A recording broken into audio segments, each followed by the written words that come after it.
많이 받으십시오. 오늘 말씀 제목 내 행복을 위하여, 내 행복을 위하여라는 제목으로 말씀을 전하겠습니다. 이 내자가 아니라 내자입니다. 네, 말씀에 내 행복을 위하여 이 말씀 바꿔주시고요. 한마디로 오늘 주제가 행복에 대한 건데 여러분 한 주간 동안 어떻게 행복하셨는지 모르겠어요. 행복하시고 즐거웠길 바랍니다. 근데 사실 여러분 우리는 원래 불행한 자들이 아닙니다. 아멘. 우리 원래 불행한 자들 아니에요. 예수님을 구주로 믿는 우리는 이미 행복한 자들인 줄 믿습니다. 행복한 자들입니다. 하나님께서 영원한 지옥 형벌에서 우리 거기를 건져주시고 슬픔, 눈물, 아픔 없고 영광과 찬송과 기쁨이 넘치는 영원한 그곳, 그 나라를 기업으로 우리에게 받았기 때문에 우리는 불행한 자들이 아닙니다. 행복한 자들인 줄 믿습니다. 그래서 성경에는 항상 구원받은 자들은, 하나님의 구원을 맛본 자들은 행복한 자들이라고 선언하셨습니다. 그렇게 선언받은 분들이 저와 여러분인 줄 믿습니다. 너는 행복한 자로다. 신명기 33장 29절. 준비 안 됐어요? 신명기 33장 시작. 아니요, 이거 아니잖아요. 신명기 33장 내가 할게요. 29절에 이런 게 나와 있어요. 이스라엘아, 이제 띄워주세요. 시작. 이스라엘이여, 너는 행복한 사람이로다. 여호와의 구원을 너같이 얻은 백성이 누구냐? 그는 너를 돕는 방패시요 내 영광의 칼이시로다. 내 대적이 내게 복종하리니 내가 그들의 높은 것을 밟으리로다. 아멘. 할렐루야. 우리 행복한 자들인 줄 믿습니다. 우리같이 행복을 경험한 사람이 어디 있습니까? 예수 그리스도 말미암아 하나님께서 우리를 행복한 자 만들어 주셨다고요. 여러분, 천사들이 우리를 부러워합니다. 정말입니다. 천사들이 우리를 부러워한다니까요. 구약 성도들이 우리를 부러워합니다. 하나님의 놀라운 사랑을 맛본 예수 그리스도 너를 위해서 죽어준 그 놀라운 사랑을 맡은 너희들은 진짜 행복한 사람입니다. 행복에 감사하며 사는 우리가 되기를 축복합니다. 아직 이 자리에 이 구원을 맛보지 못한 분 계시다면 그분은 가장 먼저 간구해야 될 게 다른 행복이 아닙니다. 이 행복을 간구하셔야 됩니다. 영원히 이 땅에서 잠깐 행복해봤자 무엇합니까? 즐거워봤자 영원한 지옥에 영면한 삶과 죽음이 달린 문제인데 영원한. 근데 이 행복을 꼭 소유하고 구원받고 확신 가운데 사시는 여러분 되시길 바랄게요.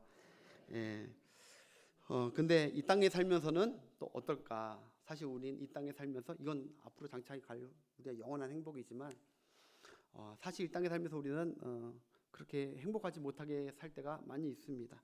건강이 너무너무 아프고 그러면 행복하지 않습니다. 너무 어느 권사님도 오늘 목사님 나 지난 몇 달 동안 죽는 줄 알았다고 너무너무 힘들었다고 해요. 그런 호소하시는 권사님도 계셨어요. 맞아요. 건강이 너무너무 아프고 또 내가 하는 모든 일이 잘 안 되고 자꾸 꼬이고 뭐 길어지면은 우리는 행복하지가 못하는 것 같아요. 어려움이 계속되면. 그래서 우리는 늘 기도는 하지만 행복의 가정을 꿈꾸기는 하지만 현실은 좀 너무 동떨어지지 않나 실망하고 마음 아플 때가 많지만 그래도 여러분 하나님께서 우리를 행복하게 해주신다는 것이 오늘 본문인 줄 믿으시고 다시 소망을 가지시고 하나님께서 우리 가정을 행복하게 해주실 거야. 이 땅 가운데서 말입니다. 이 땅 가운데서도 행복하게 해주실 거야. 믿음 가지고 말씀 받으면 큰 은혜 되실 줄 믿습니다. 행복이란 게 어떤 가정 그 안에 들어가면 행복이 있는 것이 아니라 행복이라는 것은 행복한 사람이 모여 있으면 그것이 행복한 곳입니다. 어떤 특정한 곳에 행복이 딱 거기 떨어져 있는 것이 아니라 행복한 사람이 모여 있는 교회면 행복한 교회고 행복한 사람들이 모여 있는 가족이면 행복한 가정이죠. 근데 내가 눈살 찌푸리고 맨날 울고 싸우고 힘들어하고 행복하지 않다면 행복한 가정을 이룰 수가 없는 것이죠. 여기 계신 모든 분들은 다 행복하길 원하고 계시고 특별히 우리 가정이 좀 행복하기를 원하실 줄 믿습니다. 우리 중에 나도 불행하고 내 가족, 내 자식 다 불행했으면 이렇게 원하는 분 한 분도 없다고요. 나 때문에 내 가족이 웃기를 바라지 나 때문에 내 아내가 자기 방에 들어가가지고 펑펑 울기를 그걸 기뻐하는 남편이 어디 있습니까? 나 때문에 내 자식이 안 들어오고 슬퍼하고 울는 그걸 좋아하는 부모가 어디 있고, 나 때문에 우리 부모님이 설거지하다가도 막 울고 반복하다가도 울고 그거 보고 기뻐하는 자식이 어디 있단 말입니까? 우리의 소원은 또 행복인 줄 믿습니다. 행복해야 또 신앙도 떨어지지 않는 건데, 극동방송에서 여러분 최근 10년간 가장 인기 있는 주제는 바로 믿음도 아니고 은혜도 아니고 기도, 이런 주제가 아니라 바로 행복한 가정이 10년째 1위 했답니다. 극동방송, 기독교 방송인데, 기독교 방송 믿는 자들도 한마디로 뭐예요? 행복한 사람, 행복한 가정, 행복한 목사, 행복한 성도 되는 것이 또 이 땅을 살아가는 꿈이라는 것이에요. 그게 가장 관심사이고, 그래서 오늘 말씀 주제를 행복으로 좀 잡았습니다. 오늘 말씀 잘 받으셔서 여러분 삶과 가정이 더 건강해지시고 행복해지시길 축복합니다. 근데 여러분 오늘 말씀은요, 두 가지를 얘기해 줄 거예요. 두 가지를 제가 전해드리는데, 나와 내 가정의 행복을 나보다 더 간절히 갈망하는 분이 계세요. 내가 행복해지기를 나보다 더 갈망하는 분이 계시다는 것을 오늘 보여주고 있고요. 그것이 내 부모님보다 더 갈망하고 계세요. 내가 행복해지기를. 그리고 내가 행복하기 위해서는 이렇게 해야 된다는 비결을 알려주는 것이 바로 오늘 본문입니다. 그리고 12절 13절 한번 읽어보겠습니다. 우리가 행복하기 위해서 어떻게 해야 되는지 시작. 이스라엘아, 내 하나님 여호와께서 곧 내 하나님 여호와를 경외하며 을 사랑하며 마음을 다하고 뜻을 다하여 내 하나님 여호와를 섬기고, 그 다음 내가 오늘 내 행복을 위하여 내게 명하는 여호와의 명령과 규례를 지킬 것이 아니냐 그래요. 그래서 두 가지가 함축적으로 두 가지로 요약할 수가 있더라고요. 12절 보여주시면 하나님께서 우리에게 요구하시는 게 있대요. 이렇게 해야 행복한데 요구하시는 게 있는데, 보시면은 여호와를 경외하고 그의 모든 도를 행하고 하나님을 사랑하고 여호와를 섬기고, 그러니까 하나님을 경외하고 그리고 그의 도를 행하고 그리고 사랑하고 섬기고, 이렇게 하면은 복이 있을 것이라는 것이죠. 근데 이 네 가지가 너무 어려운데, 이 네 가지를 딱 한 글자로 모으면 뭔지 아세요? 두 글자? 예배입니다. 이 네 가지가 함축적으로 들어있는 것이 예배예요. 그래서 하나님은 예배를 기뻐하시는 거예요. 예배는 하나님을 경유하는 시간이에요. 예배는 하나님을 사랑하기 때문에 예배하는 거예요. 예배는 하나님께 무릎 꿇는 거예요. 섬기는 거예요. 경배하고 있는 거예요. 그래서 결론적으로 함축적으로 어려운 거 아니에요. 이 12절로 요약하면 하나님은 우리가 어떠할 때 우리에게 행복을 약속하시냐? 예배할 때 행복하는 거예요. 여러분, 하나님께 예배하는 자, 예배하는 가정은 행복할 줄 믿습니다. 예배는 하나님께 가까이 나아가는 것이고 하나님을 만나는 것입니다. 그렇기 때문에 그런 자들에게는 행복이 따를 수밖에 없습니다. 왜냐하면 하나님은 복이시기 때문에. 하나님은 복이시기 때문에 이 땅에 다른 복이 아니라 하나님만이 복이신데, 하나님이 복이시기 때문에 하나님과 가까이 하는데 당연히 하나님께 더 오는 행복이 있죠. 하나님을 만나면서. 마귀 자꾸 가까이 해보십시오. 악한 자들 가까이 해보십시오. 뭐가 따라오나? 불행이 따라오는 거예요. 그러나 복되신 분, 귀하신 우리 하나님을 따라 하나님을 가까이 하는 이 예배가 습관화된 그 성도는 아마 행복할 것입니다. 그러므로 여러분, 예배를 쉬지 마십시오. 오늘처럼 여러분은 예배하면서 이 예배를 잊지 마시고, 삶 가운데도 찬송하고 싶을 때 찬송하시면서, 어디의 순간에 있든지 행복이 필요한 모든 곳에 여러분들이 그 자리에 서서 어느 자리에서든 부르신 그곳에서 예배한다면 그것은 하나님의 행복과 축복이 임하는 그 자리가 될 줄 믿습니다. 잊지 마십시오. 예배하는 자 하나님께서 행복을 주신다. 좋은 것을 주신다. 여러분, 고넬료 가정이, 사도행전 보면 고넬료 가정이 이렇게 소개해요. 그는 경건하여 온 가정이 더불어 하나님을 여호와를 경외하고 그 두루 구제하고, 그러니까 예배하는 삶을 살았다는 거예요. 그러니까 하나님께서 예배하는 그 가정에 하나님께서 성령을 보내시고 예수 그리스도를 주로 믿는 하늘의 행복과 축복도 주신 줄 믿습니다. 예배 멈추지 마십시오. 예배를 가벼이 여기지 마십시오. 예배 쉬지 않고 여러분 가정은 평생 예배 이거는 내가 포기하지 않고 타협하지 않으리라, 그 마음으로 하신다면 여러분과 여러분 자녀손들은 축복을 받을 줄 믿습니다. 두 번째, 첫 번째는 예배였고 두 번째 순종입니다. 따라합시다. 순종. 순종하는 자에게 행복의 길이 열립니다. 순종하는 자. 13절 보겠습니다. 13절. 시작. 내가 오늘 내 행복을 위하여 내게 명하는 여호와의 명령과 규례를 지킬 것이 아니냐. 예. 여호와 명령과 규례를, 하나님의 말씀을 지킬 것이 아니냐. 이 바로 전에 하나님께서 주신 말씀이 뭐였냐면은 무엇을 떠올렸냐면은 십계명을 떠올렸어요. 십계명을 잘 지켜라. 그게 내 행복을 위해서 준 것이다. 너를 속박하고 너를 강압하려고 준 것이 아니라 내 행복을 위해서 십계명을 준 것이다. 너를 구원하기 위해서 준 것이 아니라 이미 구원받았어. 근데 이거 하면은 내가 너에게 복을 줄 것인데, 십계명 지키면, 그 가정이면 하나님께서 복을 줄 줄 믿습니다. 예. 행복은요, 여러분, 행복으로 가는 길이 있습니다. 행복으로 가는 길. 행복하길 원한다면 행복의 길로 걸어가야 됩니다. 멸망의 길로 걸어가면 안 됩니다. 행복의 길이 있어요. 행복으로 가는 길. 그 길로 가면 행복이에요. 근데 그 길이 뭔지 아세요? 행복에 가는 길, 그 길이 바로 하나님의 말씀이에요. 하나님의 말씀이 행복으로 가는 길입니다. 하나님의 말씀은 구원의 길이 있고요, 행복의 길이 있습니다. 우리를 위해서, 행복을 위해서 주신 말씀입니다. 그래서 이 말씀을 들을 때마다 순종하기를 힘쓰신다면 여러분의 가정은 행복해질 줄 믿습니다. 내 멋대로 이 길을 안 가고 내 멋대로 길을 정하고 내 멋대로 걸어가고 내 멋대로 살면 그 길로 가면은 행복해질 수가 없어요. 절대 행복해질 수 없습니다. 내가 정한 길, 내가 행복이라고 생각하고 추측하고 세우고 가는 길은 그 끝은 행복이 없습니다. 여러분, 거기에는 행복이 없고 항복이 있을 것입니다. 항복. 잘 기억하십시오. 이거 저는 이렇게 라인 타는 걸 좋아합니다. 말을. 근데 틀린 말은 아니잖아요. 여러분들 제 말을 들어보면 틀린 말은 아니라니까요. 내가 세운 행복의 길인 줄 알고 행복의 길을 갔다가 그 행복이 하나님 정한 행복의 길이 아닌데 다른 길로 갔다가 거기는 항복의 길이에요. 항복. 나중에 항복하고 돌아오게 돼 있어요. 하나님은 택한 자들을 그냥 가서 망하게 안 해요. 나중에 항복 한번 시키고 다시 또 행복의 길로 가게 하지만, 이왕이면 그 길 가지 말고, 너무너무 힘든 길, 주님의 말씀 순종해서 행복의 길로 가서 어려움 없이 행복한 여러분 되시길 바라겠습니다. 행복이 기다리는 길 가야지 항복이 기다리는 길 가면 안 됩니다. 왜냐하면 여러분, 이런 게 있어요.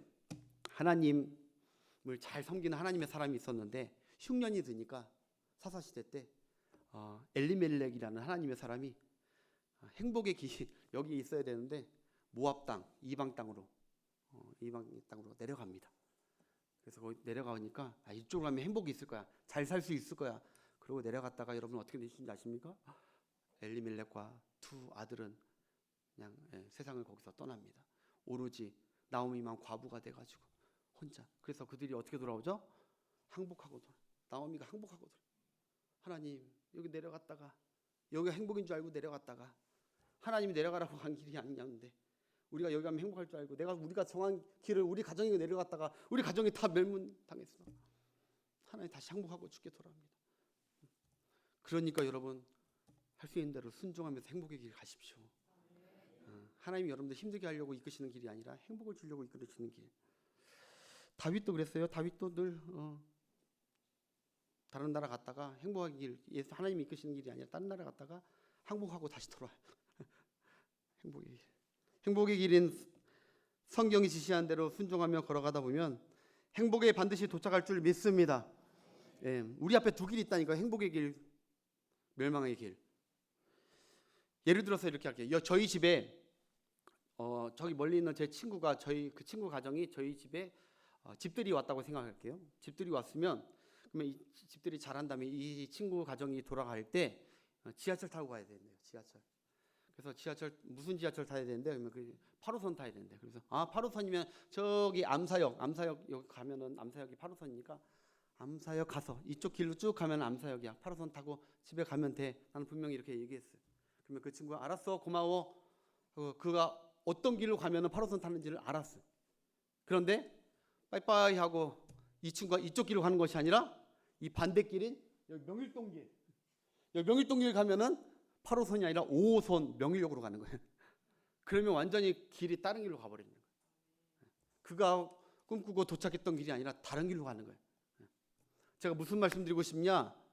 행복의 길을, 행복의 하나님의 말씀을 안다고 행복해지는 게 아니에요. 여기 맞아, 이렇게 살면 행복이 준다 했지, 이렇게 살면 안 된다고 했지, 이렇게 안다고 행복이 주는 게 아니라 그 길을 걸어가고 그 길을 지키는 자, 그 자에게 하나님이 행복을 약속하신 줄 믿습니다. 예. 아니 목사님 이쪽으로 가던 암사동으로 가던 명기동으로 가던 저희 중간지점 천호역에서 환승해서 갈아타면 되죠. 이렇게 이상하게 삐딱하게 생각하는 분들은 없길 바랍니다. 제가 말하는 취지는 이쪽 길, 우리 인생길에 이쪽 길 정해졌으면 그 길이 계속 가게 돼 있는데 하나님을 돌이켜서 몇몇 맞고 돌아오는 길이 아니라 행복의 길로 걸어가신 여러분 되시길 바랍니다. 여러분 예배 너무 중요합니다. 제가 늘 얘기하지만 예배가 여러분 생애의 가장 최고의 가장 귀한 것으로 여기셔야 됩니다. 왜냐하면 생사화복을 주관하시는 하나님과의 만남이 바로 예배이기 때문에 그래요. 예배 없는 인생은 행복이신 하나님과 무관합니다. 그러므로 행복과 무관한 인생이 됩니다. 하나님께서 요구하십니다. 내게 예배하는 자는, 내게 예배하는 가정은 행복을 줄 것이다. 여러분들 지금 이렇게 은혜 받고 행복한 이유는 계속 예배 드렸기 때문에 그래요. 우리 삶에 예배 빠지면은 그냥 행복 끊어졌다 싶은 그렇게 여기셔야 돼. 갑자기 왜 예배가 나오죠? 순종나. 아무튼 성경에는 구원의 길도 있고 행복의 길도 있고 멸망의 길, 불행의 길도 있습니다. 길만 알고 있다고 되는 게 아닙니다. 그 길로 걸어가야 됩니다. 따라합시다. 그 길로 걸어가자. 시편 128편 1절부터 4절 가정의 축복에 대해서 얘기했을 때 요거 먼저 단서 답니다. 시작. 여호와를 경외하며 그의 길을 아는 자가 아니에요. 걷는 자마다 행복해질 것이라는 거예요. 여호와를 경외하는 게 뭐죠? 경외? 아까 얘기했듯이 예배예요. 하나님을 예배하고 하나님이 가라고 하는 그 길을 걷는 자, 순종하는 자에게 그 가정은 행복이 있을 줄 믿습니다.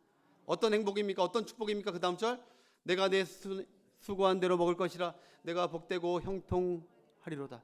그 다음 절 내 집 안방에 있는 내 아내는 결실한 포도나무 같으며 내 식탁에 둘러앉은 자식들은 어린 감람나무 같으리로다. 마지막 여호와를 예배하고 경외하는 이같이 복을 받으리로다. 아멘. 여러분 지금도 잘하고 계시지만 계속 예배하고 하나님 뜻에 순종하며 걸어가는 여러분 되시길 축복합니다. 예. 요새 가정마다 너무너무 위기가 비상이 심하죠. 겉에 보기에는 평안하고 웰빙 가정처럼 아주 그냥 건강하고 행복한 가정처럼 보이지만 그 안을 파고들면요 정말 속이 막 뒤엉키고 막 싸우고 난장판인 가정들이 참 많아요. 마치 여러분 호수에 우리가 평안한 것처럼 보여도 가까이 가서 보면은 우리는 평안한 것 같지만 그 물속 안에서는 발을 막 하고 요동을 치듯이 우리 가정에 남들이 봤을 때는 가까워 보이지만 행복해 보이지만 평안해 보이지만 그 안에 보면은 참 힘든 가정들이 많아요. 깨어질 가정 너무 많아요. 상하고 중병을 앓고 있는 가정이 많죠. 여러분 그러면 이런 가정을 어떻게 해야 합니까? 그냥 버려두고 골아 터지게 냅둬야 됩니까? 아니면 그 가정이 다시 살아나야 되겠습니까? 다시 살아나야 될 줄 믿습니다.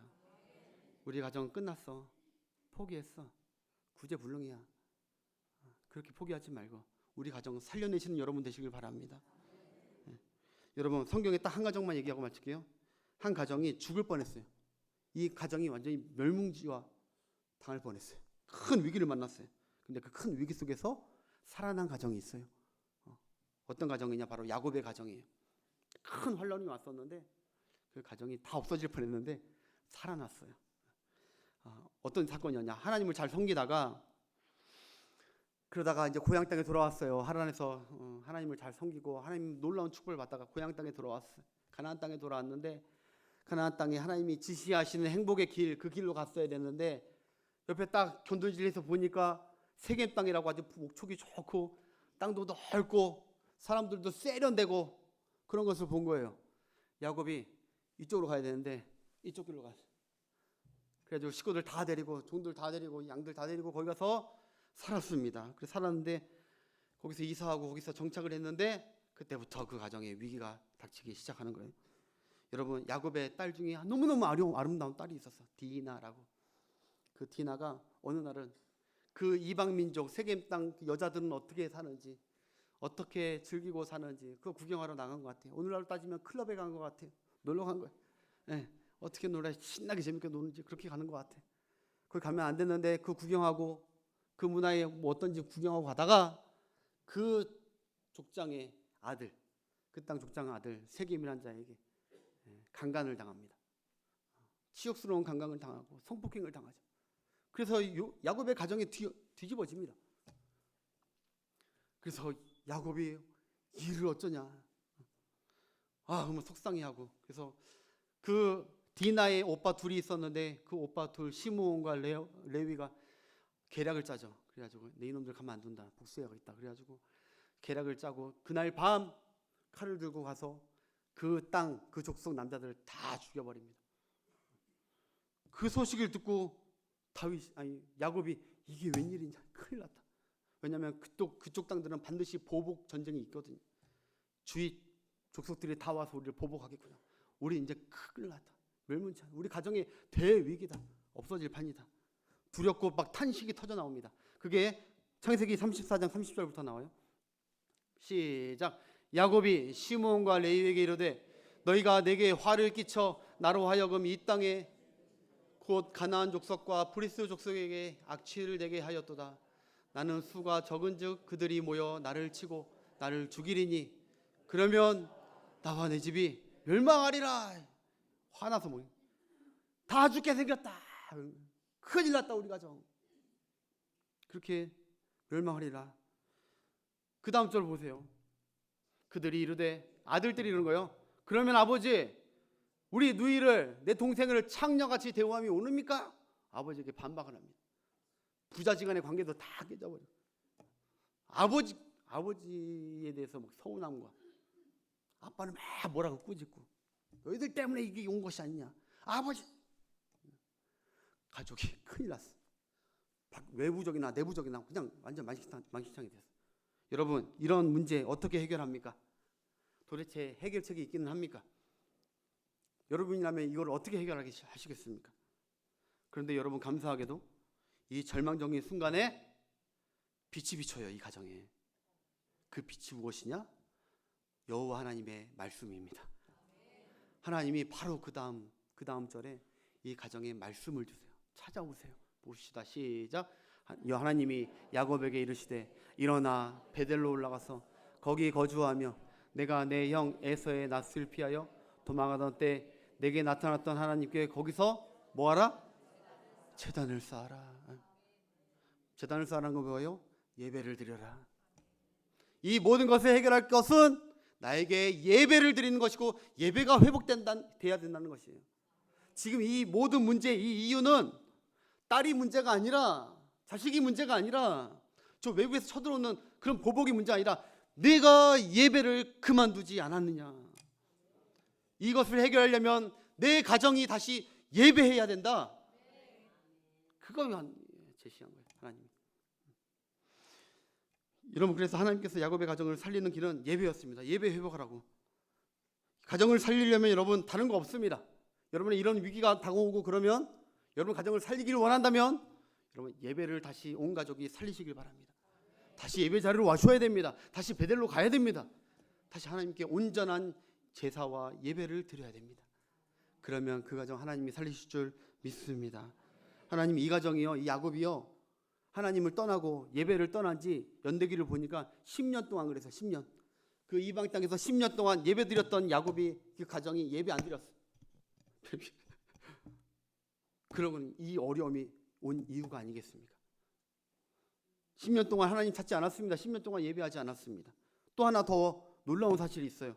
이들이 이런 어려움이 온 이유는 35장 2절 그 다음 절, 야곱이 이에 자기 집안 사람과 자기와 함께한 모든 자에게 이르되 너희 중에 있는 버리고 자신을 정결하게 하고 너희들의 의복을 바꾸어 입으라. 이들은 이방 땅에서 그냥 예배만 안 한 것이 아니라 이방 문화에 물들어서 이방 우상을 섬기고 있었던 거예요. 부적도 막 갖고 있고, 귀걸이는 부적입니다. 그런데 이제 개혁을 한 거죠. 야, 첫 번째 아까 얘기한 대로 우리가 행복해지기 위해서 예배를 회복해야 된다. 하나님께서 말씀하셨다. 예배 회복하라고. 우리가 베델로 올라가자. 그 다음에 또 한 가지, 하나님의 말씀에 순종하자. 이방 신들 버려야겠다. 그래서 그 다음 4절 시작. 그들이 자기 손에 있는 모든 이방 신상들과 자기 귀에 있는 귀고리들을 야곱의 주니라. 야곱이 그것들을 세겜 근처 상수리 나무 아래에 묻고 할렐루야. 이 가정이 하나님 말씀대로 순종했어요. 한마디로 행복의 길을 가게 된 것입니다. 그러자 하나님께서 마지막에 어떻게 하시냐? 5절 시작. 그들이 떠났으나 하나님이 그 사면 골들로 크게 두려워하게 하셨으므로 야곱의 아들들을 추격하는 자가 없었더라. 할렐루야. 누가 하신 것입니까? 하나님이 하셨습니다. 그들이 한 건 아무것도 없습니다. 그들이 한 건 오로지 하나님께 예배한 것이고 하나님이 하라고 한 거 순종한 것 뿐입니다. 그 나머지 가정의 모든 일들은 하나님께서 해결해 주신 줄 믿습니다. 그럼 우리가 계속 말씀을 결론 맺을게요. 행복하기 위해서, 우리 가정이 끝까지 행복하기 위해서는 두 가지를 기억하십시오. 예배와 하나님 말씀 순종입니다. 여러분과 여러분 가정, 자녀들이 계속 이것을 이어가는 여러분 가정 된다면 대대손손 축복이 주실 줄 믿습니다. 여러분 자녀들과 타협하지 마십시오. 자녀들이 아무리 이쪽 길이 맞다고 이쪽 길이 맞다고 해도 여러분 하나님 말씀을 반드시 서서 행복의 길을 가르쳐 주십시오. 그리고 부모님들도 그 행복의 길을 가십시오. 순종. 그래야 그 길을 자녀들도 따라오게 될 줄 믿습니다. 그리고 나서 하나님께서 마지막에 약속하신 거 신명기 11장 8절 9절만 읽고 마치겠습니다. 너희는 그리하면 너희가 강성할 것이요 너희가 건너가 차지할 땅에 들어가서 그것을 차지할 것이며 또 여호와께서 너희의 조상들에게 맹세하여 그들과 그들의 후손에게 주리라고 하신 땅 곧 젖과 꿀이 흐르는 땅에서 너희의 날이 어떠라? 장구하리라. 아멘. 이런 복들이 여러분들의 가정에 자자손손 넘치시길 주의 이름으로 축복합니다. 우리 찬양하고 마치십시다. 난